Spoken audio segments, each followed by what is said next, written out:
YCP అధినేత YS Jaganmohan Reddy ఆదేశాల మేరకు రాష్ట్ర ప్రజలపై విద్యుత్ ఛార్జీలు అదనపు భారాన్ని మోపుతున్న కూటమి ప్రభుత్వ వైఖరికి నిరసనగా గుంటూరు పశ్చిమ నియోజకవర్గంలోని గుజ్జన్గుళ్ల పల్కలూరు రోడ్డు పవర్ సబ్స్టేషన్ వద్ద సమావేశమై అనంతరం అధికారులు రిప్రజెంటేషన్ ఇచ్చారు. అనంతరం వారు మాట్లాడుతూ వైఎస్ జగన్మోహన్ రెడ్డి ఆదేశాల మేరకు ఈరోజు 175 నియోజకవర్గాలలో పెరిగిన విద్యుత్ ఛార్జీలు తగ్గించాలని రిప్రజెంటేషన్ ఇవ్వడం జరిగిందని అన్నారు.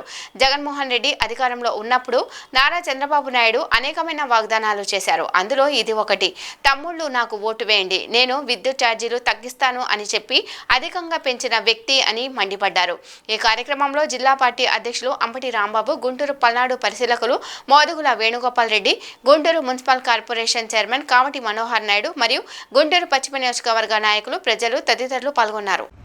మన ప్రాంతంలో చాలా ఎక్కువ కృష్ణా, గుంటూరు, ఈస్ట్, వెస్ట్ గోదావరిలో వరి పంట పండించేటటువంటి రైతాంగం 80% ఉంటారు. వరి పండిస్తే ఏమైందండి? ధర ఇచ్చారా మీరు? ఎంత? 15,000 ఎంత గిట్టుబాటు ధర? 1740 రూపాయలు. నాకు తెలిసి 90 కాదు, 1740 రూపాయలు గిట్టుబాటు ధర. ఎక్కడన్నా కొన్నారండి 1740 రూపాయలకి? ఈ రాష్ట్రంలో నేను అన్ని చోట్లకు వెళ్ళా, ఎక్కడా కొనలా. గవర్నమెంట్ కొన్నది ఈవెన్ 1% కూడా లేదు. మొత్తం మిల్లర్లే. రోడ్డు మీద ఆరబెట్టుకుంటే తుఫాన్లు వస్తున్నాయి కదా. ఏమండి, 1740 రూపాయలు కదా, అంత కొనలేము. 1300కి ఇస్తారా? 1400కి ఇస్తారా?